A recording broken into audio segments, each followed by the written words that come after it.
Are you ready to transform your normal e-commerce business into one that experiences exponential growth year after year using online advertising?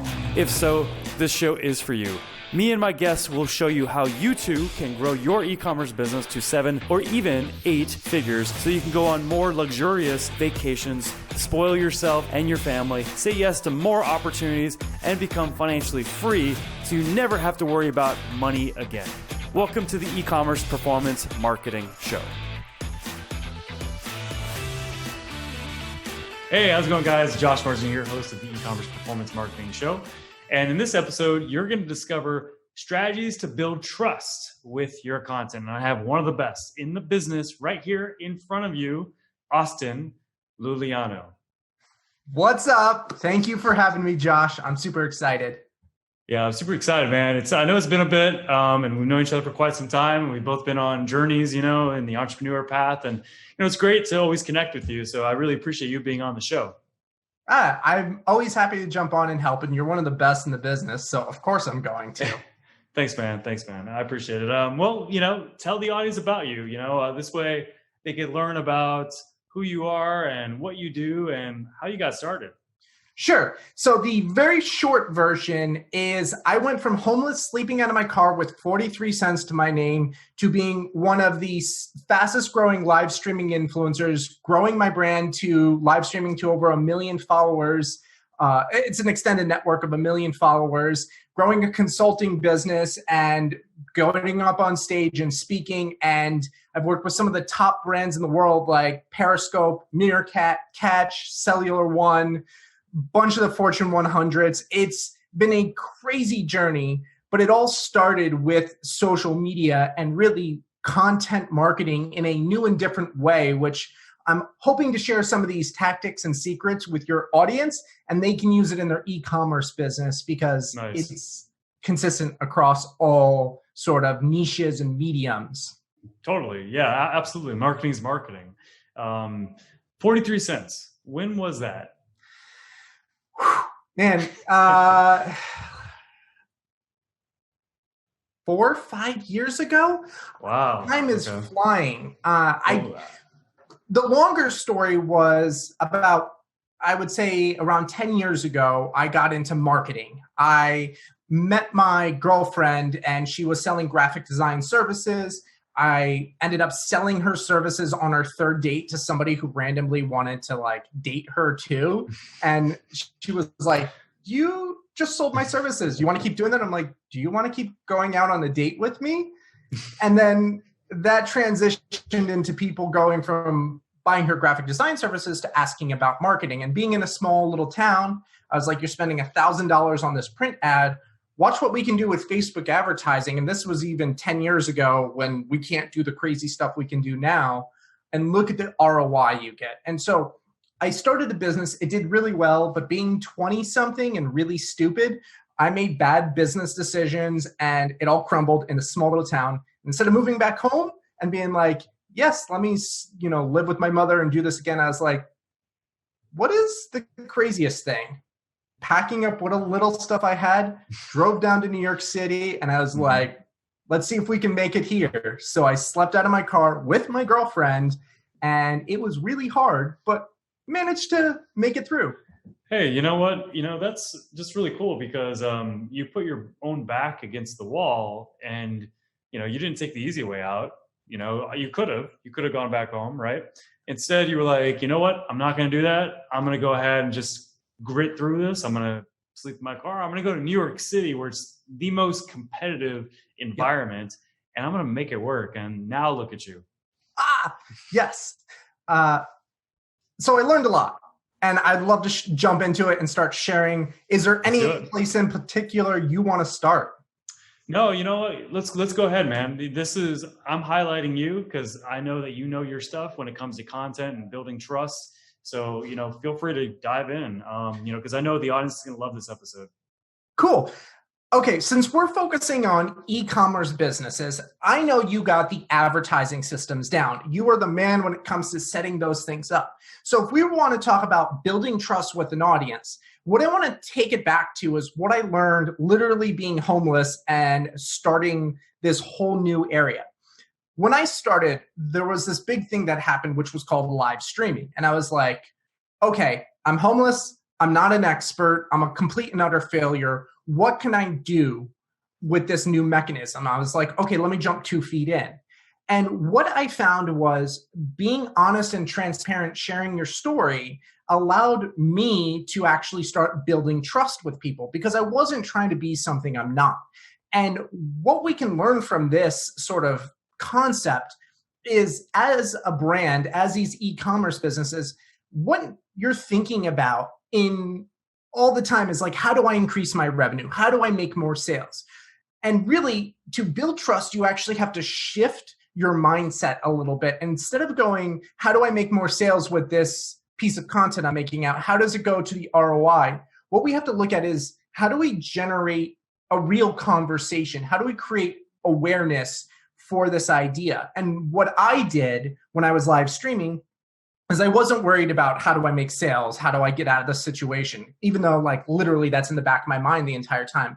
I was like, how do I create value and share some of the lessons I've learned from being a complete failure and put it in a way that can help somebody not make the same mistakes I could? If you're creating your content and instead of thinking about sales, you're thinking about how do I bring massive amounts of value to my audience, whatever that may be. And we're going to get into like how we determine what value is. You're going to actually shift the way you look at content.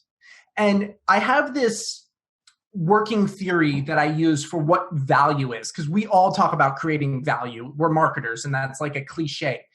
What I determine value to be is when you look at a specific audience, your audience, you have to look at where they are emotionally right here, right now.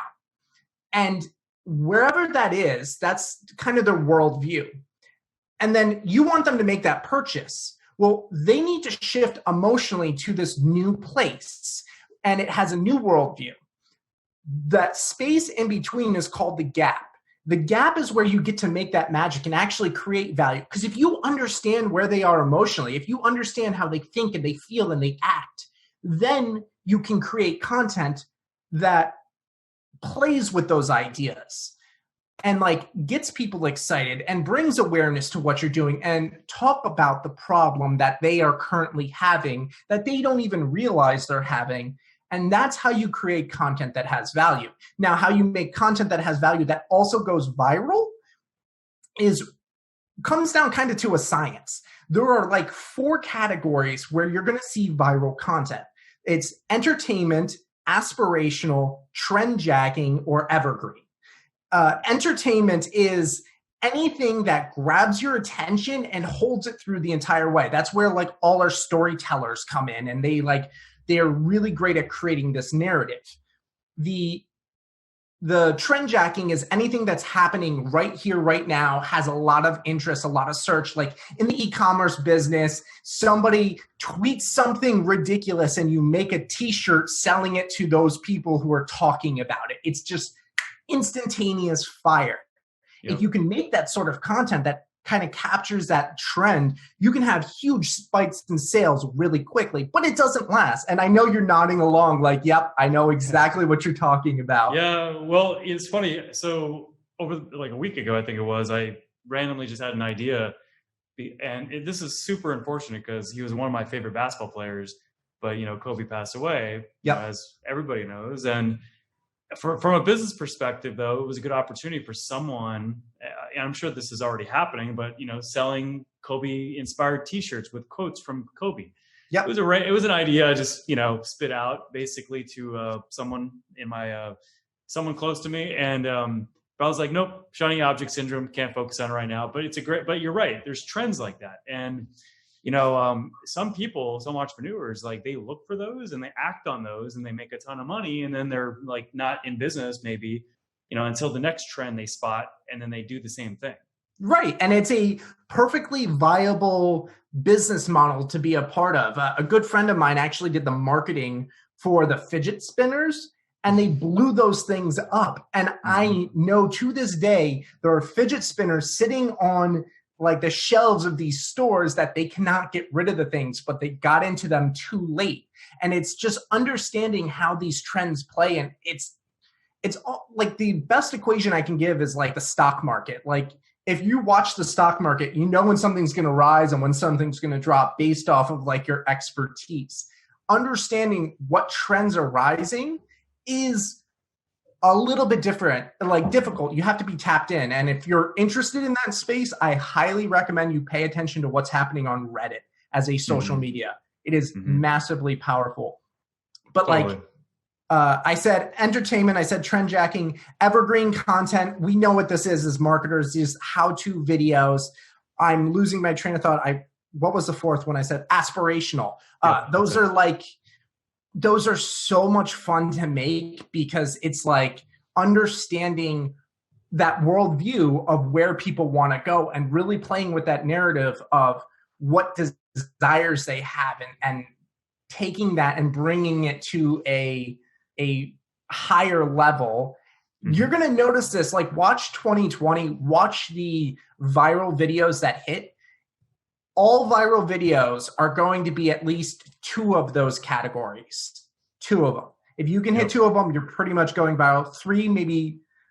If you can hit 3, I'm almost guaranteeing it. And it doesn't have to be high quality, like lots of production costs. It just has to understand what that narrative is you're playing with and where that gap is for the customers. And you're going to watch content go crazy. Yeah, I mean, and I'm glad you mentioned that too, because I know there's a lot of people out there that are watching this, running e-com businesses that have like this, self-limiting belief even that they need to, have a professional set of equipment. They need to hire professionals. They need to be a professional themselves. And that's not the case. I mean, yeah, exactly. I mean, I shoot most of the episodes, except for guest episodes, I shoot it with my phone, iPhone X, so you don't need something fancy.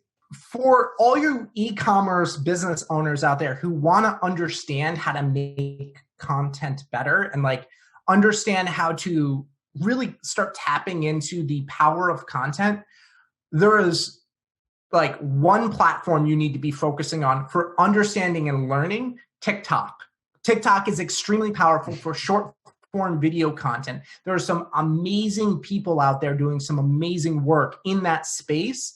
And if you get in and you spend 20 minutes to 30 minutes a day, and I know that's hard to cut out for like us entrepreneurs who are working all the time, but like 20 to 30 minutes just practicing and trying and iterating on a new platform, you're going to find 2 things happen. One, you're going to learn skills you've never learned before because you're going to actually be putting time and energy into making content, and something might stick.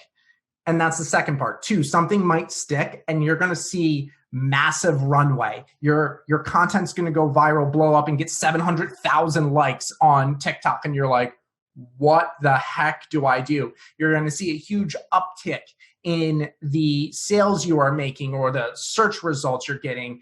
There is massive case studies in how like TikTok can leverage for content for these e-commerce brands. And if you just get in there and you start playing around, you're going to see some really great results. Mm-hmm. Yeah, for sure. Yeah. And the thing is that content helps your advertising performance.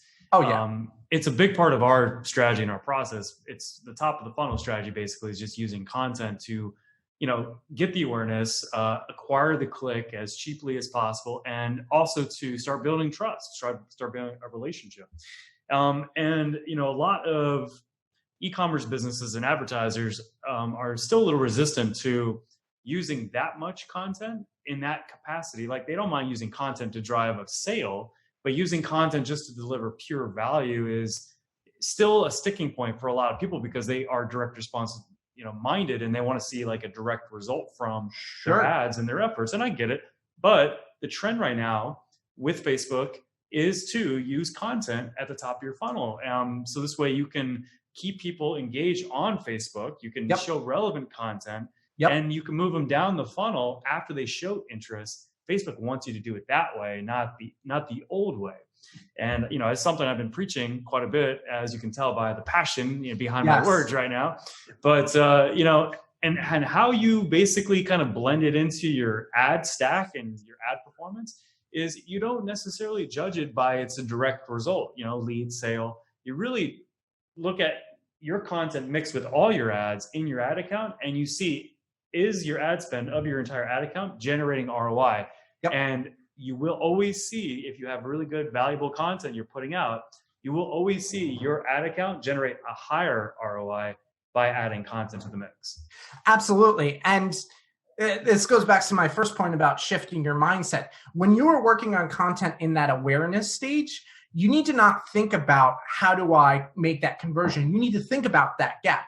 To give you a real world example, and I wish I had the stats to pull it up. If I can, I'll send it to you afterwards.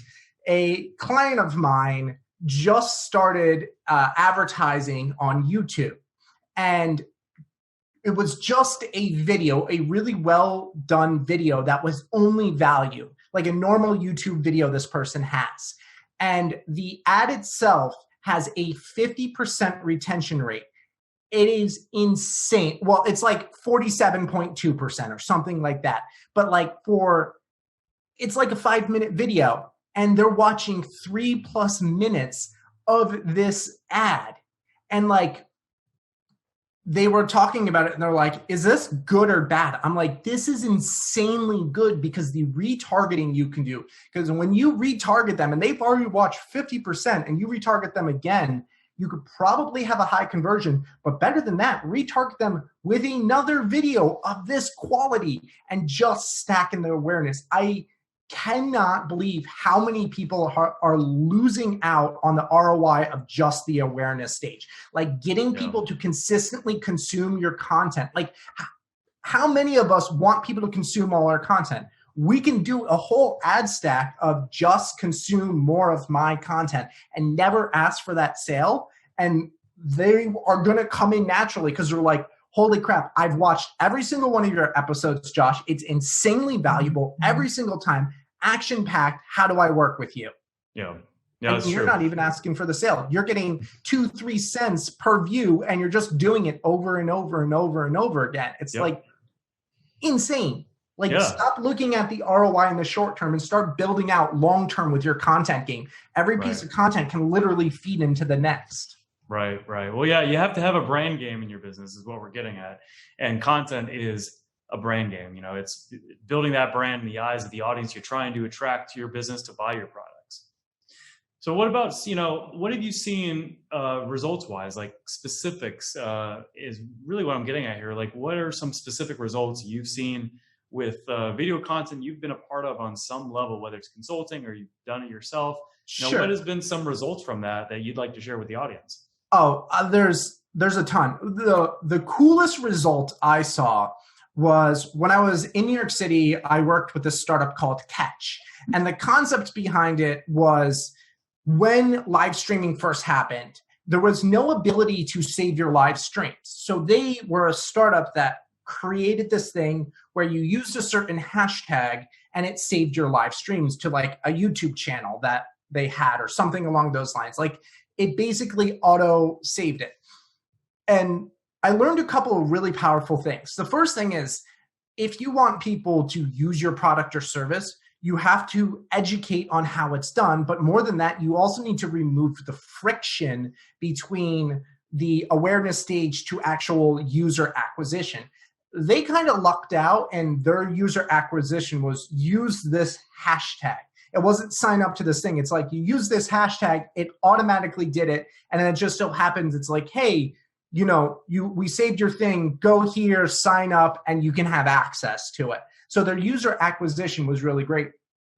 When we started, explain that real quick, the hashtag thing, just so I'm sure I even understand it, because how did that work exactly? So basically, when you did your Periscopes, or it was Meerkat was the other one, it would automatically push it out to Twitter. And if you use the hashtag catch, KATCH, their program would see that hashtag, and then they would automatically start saving it onto servers and then uploading it to YouTube. And then as soon as that's done, it would render in YouTube, let's say, and it would send you a tweet that says, hey, this is done. You can get it here. But they made it so like you had to go to their website and sign up to their website to get access to your particular ones. Nice, right? Nice. So the user acquisition was just use this hashtag, and then everything after that was like, oh, I just got to sign up, and like you already wanted to do it. Yeah. Such a light like commitment to ask for. It's a low threshold ask, and you can do the same thing today. Maybe not so much. I don't know if that still works necessarily, but you can do that now with Facebook, for example. You could do a video that says like, if you want X, just type in yes in the comments, or type in this keyword in the comments, and then then a chatbot comes in and feeds it to you, and then they start consuming that content more. Exactly. There's so many interesting stacks you can build with this concept in mind. Like, how do I remove the friction? Right. Anyways, to get to the question, that was their user acquisition. So what we ended up doing is we built a very simple video that was basically like a Hulk figurine, like moving around and just explaining how to use the service. And you explain the service in like the first 15 seconds. The video was maybe 30 to 45 seconds long. It was a very short video. Nice. And we just ran that on Facebook, Twitter, everywhere, generating awareness. And what we saw was within the first couple of days, they had an extra 1,000 new users over whatever their growth was. It just was this massive spike. And on top of that, we did a almost like an outreach campaign, because I was a contributor to a couple of websites, and I put some really native plugs for their program, or like their tool, into how to actually like use live streaming, which got syndicated around, and then tons more awareness. So it was just about generating massive amounts of awareness, and they had this huge spike. But what I've also noticed like nowadays is that short form video content massively destroys the algorithm. Like if you want to hit the explore page on Instagram, you need to be doing short form video content, highly engaging short form video content, and you'll hit the explore algorithm. You can do that on Facebook. You put your ad dollars behind that short form video content, your completion rate is just astronomically high. Yeah. I saw a workshop for I believe it was Damon John, and he made it a video, and it was just basically him standing there with a helicopter blade spinning behind him, and it was like maybe 3 seconds long, and that thing had so much engagement on it, it was ridiculous, and I just wish I could see the analytics behind it, because I was like, that was brilliant. You took a photo and you basically made it into a video. Well, see, like a video like that, it basically is acquiring people so cheaply into a funnel to retarget. And that just greatly reduces, your overall CPL and CPA, cost per lead, cost per acquisition, customer acquisition, because of that. And that's why content at the top is so powerful. In that case, in that example, I'm sure that they're getting leads and customers cheaply because they're using it at the top. Yeah, exactly. And like, I was talking to you about your content, and like understanding the analytics behind what your content is saying and knowing how to make it better is like the other half of the equation. Do you want to talk about that at all? Honestly, go ahead. Yeah, I think that this is valuable, because not only are we talking about, some specific, frameworks, the four that you shared, but we should also talk about how to judge the effectiveness when you're using videos to, acquire people at the top of the funnel. So you sent me some of your content and some of the analytics. And what I noticed with your content was, first off, you have actually really great engagement. Around 25 to 50% of the people are watching like most of your content, which is really great, right? But we were looking at the data, and I was like, okay, after watching one of your episodes, I gave you some feedback around how to improve it. And instead of just like trusting me, let's actually poll your listeners right now to see if this would make it more engaging. Sure. All right. I'm putting my money where my mouth is. I love it. No, it's fun, man. Yeah, let's do it. There was, what episode was it again? Let's give them the actual episode. Do you know? Which one did I show you? Was it? See if I can pull it up on my phone. It wasn't Brenda Mendez, right? No. No, it was the one before that, I think. Let's see if I can pull this up. Okay, I'm pulling it up on my phone right now. Okay. It is. Promotions aren't an easy way to. That's right. Yep. Okay. What episode was that? Versus. Yeah. I don't know the number off the top of my head. Okay. So I watched the video, and the feedback I gave to you was kind of 2 or 3 things that I recall off the top of my head. Yeah. The first thing I said is at the beginning of the video, before we get into anything, give me a teaser of what I'm going to get. Because as a watcher, as a listener, I want to know, is this worth my time? So I suggested to you to take something like Gary Vaynerchuk's Ask Gary Vee show. In this episode, you're going to learn X, Y, Z, and put that before anything else. Let me know, as your listeners, would you be really interested for a 3 to second soundbite of knowing exactly what you're going to get from this episode so you can determine whether or not it's worth your time? Okay, so we're going to see that, and maybe everybody comes back and says I'm wrong. Okay, but I think we all can agree. I agree. I mean, I've seen other content creators do that, and I think I've even done it in like video ads, because you definitely need to tell people right away. Like we have several video ad templates, for example, and you have the attention grabbing part, and then after that, you want to tell them exactly like what they're going to be getting, from that video, and so yeah, I'm glad that you're reminding me essentially of something that we do need to do, which is capture their attention, tell them exactly what they're getting in the episode right away, and that's definitely something that we'll be including in the post-production process. Do you like how I'm shaming you in front of your audience to make your content better? That's what friends are for. My ego could take it. It's all good. The other main thing I think I said was the real meat of that episode started around the 13-minute mark. And I was like, I was hooked as soon as I got that. And I was like, oh man, this is really interesting.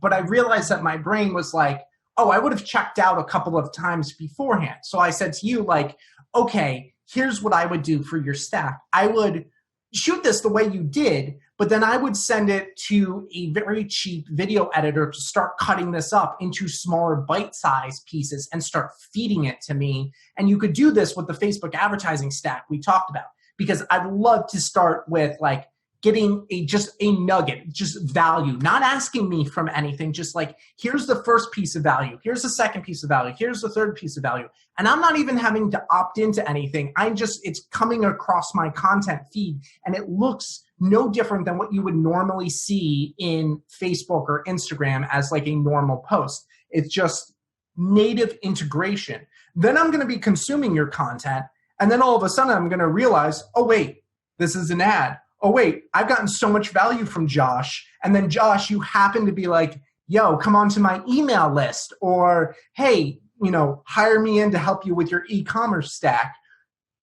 I would 100% sign up for something like that, because if nobody will ever say you give them too much value. So if you just like that awareness stage, if you just drive home how much content you're giving people for, in essence, free with that low ask, that low like friction ask, you're going to see your ads drop in how much you have to spend for the user acquisitions. Yeah, I agree. I'm actually looking forward to implementing a lot of the feedback you gave me, which I appreciate, and that's why you're highly paid. Because your stuff, and the tips you give, really do make a deep impact, and they're really tied into the fundamentals of creating really good, valuable content that performs. So, I appreciate the feedback. Video is definitely not my biggest wheelhouse, but it's something I'm committed to and something I want to keep getting better and better at. So I definitely appreciate the feedback. But it doesn't have to be your biggest wheelhouse. There is so many fantastic editors out there. There are so many fantastic video people. Right. And that's our jobs as like entrepreneurs and business owners, is to take the profits we are making, reinvest it back in our business, bring in somebody and help grow our business. Like it's that simple. Like you are the face of your brand, which is fantastic because people connect and build that trust with you faster than, say, a logo. So it's your job just to keep building your own brand and the business brand. and the same goes for your e-commerce clients. Your job as a business owner is to build the brand and build trust. And you are your best asset when it comes to that.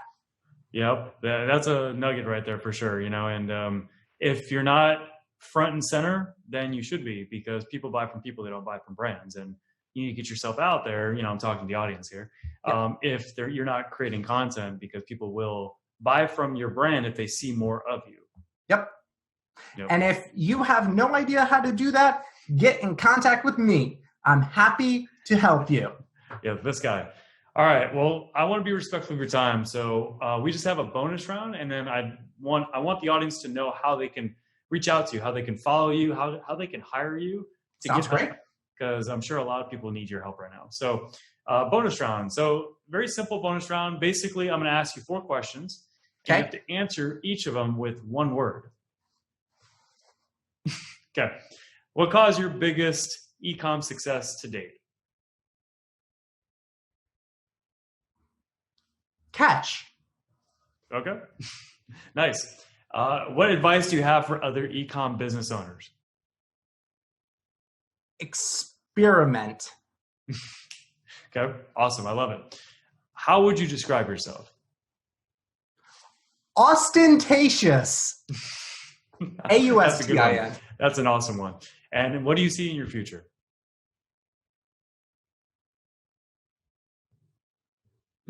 Everything. Everything. Nice. I like it. All right. So how can people reach out to you? How can they hire you? And how can they get to know you and follow you? Great. My name is Austin, AUSTIN, Iuliano, IULIANO. Austin Iuliano, all one word, for my website, my social medias, all that fun stuff. That's how you can find me. That's how you can get a hold of me. If you want an awesome resource, especially if you're looking at building your brand and understanding how content plays into your sales funnel, go to social.austinuliano.com. I have a free video training and workbook for you to see how to make more effective sales. Nice. That's awesome. All right. Well, I'll make sure that's all in the comments. Guys, definitely go follow Austin. Knows his stuff. He's awesome. Knows how to create viral content. Knows how to build trust. That's why companies pay him the big bucks. So definitely follow Austin. Look at the comments this week and follow him. Thank you so much, Austin, for being on the show. I truly appreciate it. Of course, Josh. Talk to you later, and I look forward to meeting all of you. Please come say hello to me on your favorite social medias. Do it right now. Right now. Thank you for tuning into the e-commerce performance marketing show. If you enjoyed this episode, be sure to subscribe, like, and comment with a timestamp of your favorite part and share it with a friend. Until our next episode, here's to you and the success of your e-commerce business.